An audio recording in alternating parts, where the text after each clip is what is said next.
Takbo bilang alkalde ng Maynila. Ihanda naman sa bahay ni Erap sa Green Hills, San Juan City, ang kanyang jeep ni Erap na simbolikong paglipad niya papunta ng Maynila. Si Erap daw magmamaneho dito sa kanyang napapalitang running mate niya na si Vice Mayor Isko Moreno. Ulitong ginamit ni Erap nung tumakbo siyang Pangulo noong 2010 presidential elections. Nakatakda na magparaiso si Esther sa Comelec bilang botante ng Maynila. Yan pala yung pinatakbo sa PICC na ang bagal, yung pala naka-handbrake. Oo, tagal yan. Oo, dahil Sila nakapark ni sa Etanggara. Diba? PICC nung. naka-handbrake. Naka-handbrake Ayan lang. na. Dapat baguhin ang batas. Dapat nakatira mga 10 taon, hindi lang isa. O, kasi dali lang pag Mabilis ganun. lang kasi. Nagugulangan yung iba eh. Nagugulangan Kung talaga. may pambili ka ng bahay, Oh, madali lang 18 yun. million, edi mabilis lang. Pero alam mo, magastos kung hindi siya tutuloy talaga ng pagka-mayor. Kung iinisin lang niya si Manila Mayor Dirty Harry. magastos. Bumili ka ng bahay, panay ang pasabi mo, tapos sa uli, hindi ka pala tatango. Pero tingin ko naman kasi bakit naman siya bibili at magagasta kung talagang wala siyang balak na ituloy, di ba? Ituloy, hindi. Kung hindi man, Andiyan naman si Isko eh. niya. Umupo. Pwede pa rin naman daw niya ibenta yun ulit kung sakasakali. O pwede niya, ayaw niya sa San Juan kasi gusto niya matahimik sa Maynila. Pero binibenta din nila yun. Kasi sa San Binibenta Juan, rin biro nila mo. yun. Binibenta rin nila yun eh. Hindi alam siya uwi sa San Juan. Sa Maynila, isa lang uwian niya. Pasuntahan na natin ba action balita sa umagang ito sa ating Ronda Reports.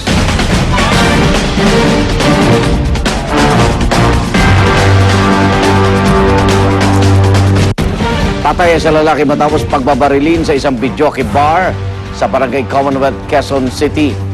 Yan ang Ronda Report ni Maria Ausente. Maria, hindi naman my way yan.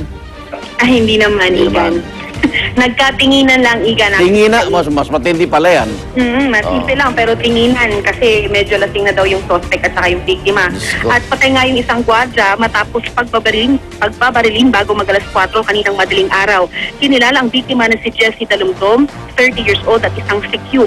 Ayon sa mga saksi sa isang kitchenette sa Barangay Commonwealth kung saan nangyari ang krimen, nagiinuman lamang ang grupo ni Engineer Suarez. Pinsan ng biktima, sumama ang biktima sa lamesa ni Suarez. Nang biglang pumasok na lang daw ang suspect at isang kasamahan nito at nagtatanong kung saan pwede pumwesto pang uminom. Wala daw mahanap na upuan para sa suspect at kasamahan nito. Nagkatinginan na lang daw ng masama ang suspect at ang biktima. Lumabas lang saglit ang suspect pero agad naman daw bumalik para kwelyuhan ng biktima at barilin ng malapitan. Hindi pa daw nakontento, hinatak pa palabas ng biktima at pinagbabaril pa ng 4 na beses. Pumasok ulit sa videoke bar ang suspect saka nagpaputok. May tama ang lamesa at minatamaan pa sa tenga. Hindi pa natutukoy ng mga pulis ang pangalan ng isang sugatan dahil dinala na daw ito sa East Avenue Medical Center.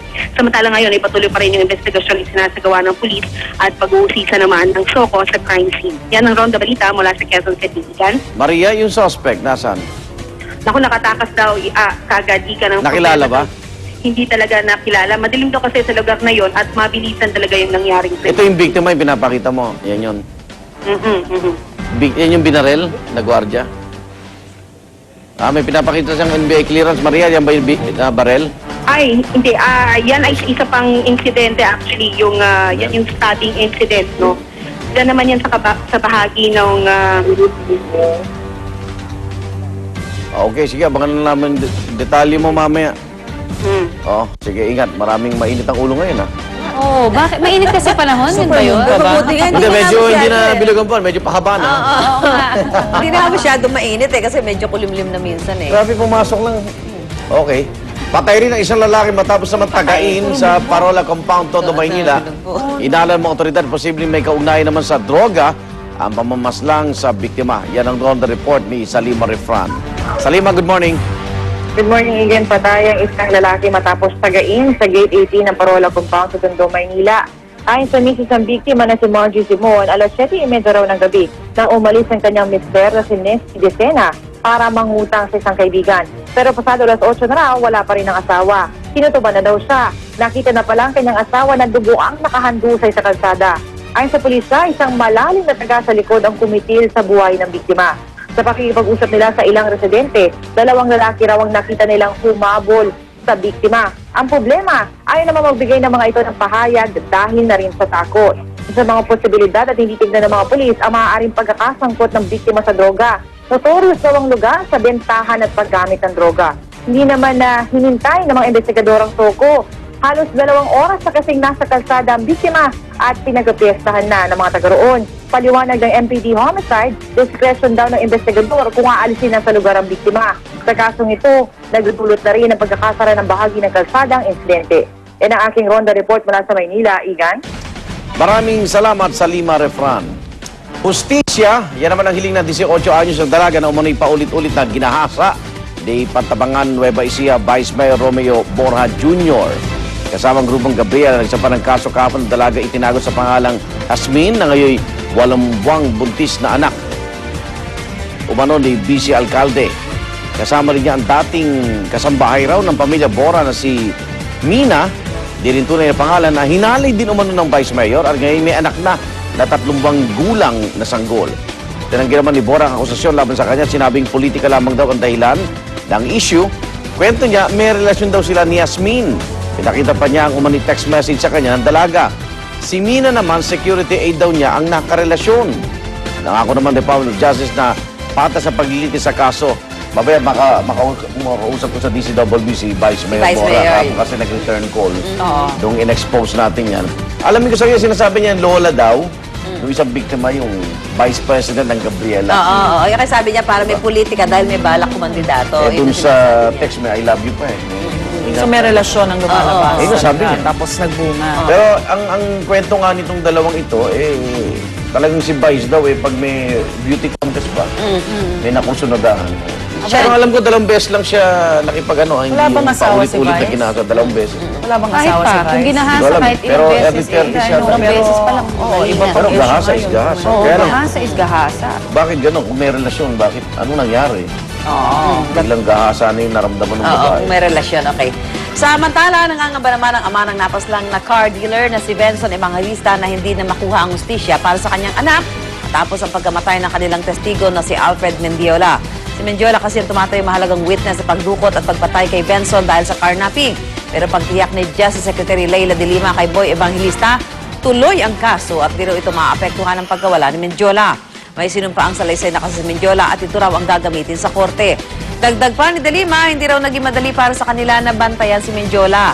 Marami raw itong ginawang paglabag sa Witness Protection Program tulad ng palagi ang pagtakas daw nito at minsang pagtanggi sa security na ibinigay sa kanya. Sa ngayon, patuloy ang investigasyon sa pagpaslang kay Mendiola. Alam mo, huling nag-text sa akin kasi si Alfred Mendiola, every morning, nagte-text na sa akin, good morning, God bless. Ang huling text na sa akin, Webes.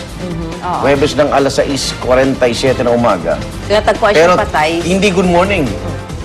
Quote, na life is like a yo-yo. Oo. Na para bang kahit anong ano mo, titigil ka sa kanyang palad. Sa palad ng Diyos. Ay, parang ano, his palm. You will err at yung kanyang palm. Kaya kaagulat ito dahil 2 witness na po sa magkapatid na involved sa karnape. Yung isa galing korte, dinaril sa jeep, di ba? Yung babae sa Bulacan. Ngayon, ito naman. Problema kasi kay Alfred, ayaw niya yung mahigpit na seguridad. Nagulat niya ako, ba't nasa Cavite yun pala? Nasa City Jail ng Bulacan yun. Ang Witness Protection Program ba, hindi ka pwedeng, kunyari, tumanggi? Kasi vital witness nga siya. Tapos gusto niyang humiwalay dun sa... Actually, nagulat Tumatakas ako nga dun daw. sa... Sabi Actually, tumatakas daw. ba't mo Kaya pagalitan Pero yan. Higpitan. nagulat din ako dun sa pahayag kasi ni Secretary de Lima na gusto na nga daw nilang tanggalin sa witness protection dahil ang daming paglabag.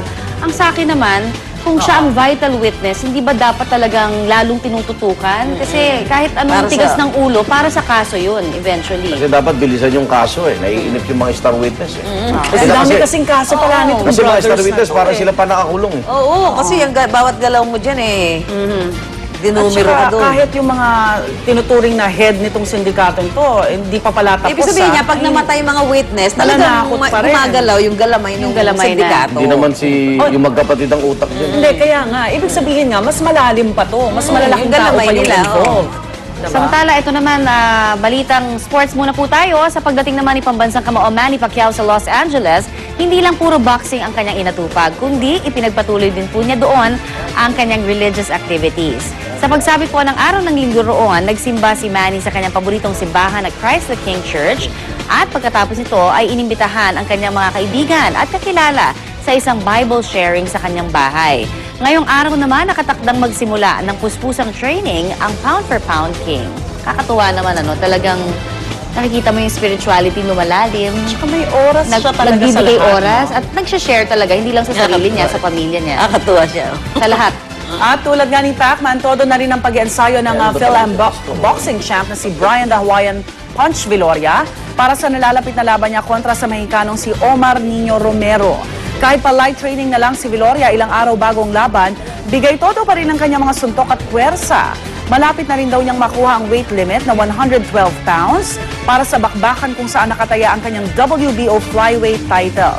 Ang dating Pinoy World Boxing Champ na si Jerry Peñalosa, kumpiyansang mapapatumba ni Viloria si Romero, na dumating na rin sa bansa para sa laban na gaganapin po sa Pasig City. Mapapanood nyo ang Viloria versus Romero dito sa GMA7, alas 9:30 ng umaga sa linggo. Good luck!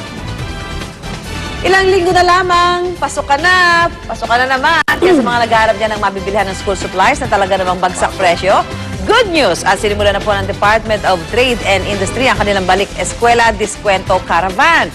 Ayon sa DTI, hanggang 50% na diskwentong matitipid ng mga mamimili sa kanilang budget dahil mga mismong manufacturers ang nagtitinda roon. Ang school shoes, halimbawa, mabibili na lamang sa halagang 350 pesos para sa pambata, hanggang 950 pesos naman sa mga pang-high school at college. Ang mga school uniform na blouse at polo, nagkakahalaga na lamang sa 70 hanggang 135 pesos. Nasa 9 hanggang 13 pesos naman ang notebooks at grade school pads. Discounted din ang crayons, lapis at ballpen. Kaya sa mga interesado, maaari po kayong humabol sa pamimili sa main building ng DTI sa Makati Avenue, Corner Hill, Puyat Avenue mula alas 7 ng umaga hanggang alas 7 ng gabi. Samantala, eto naman po ang maagang show balita ni Luan D. Luan! Thanks, Connie. Good morning po mga kapuso. Naghain ng reklamong libel si Amalia Fuentes sa Quezon City Prosecutor's Office laban sa aktres na si Rufa Gutierrez.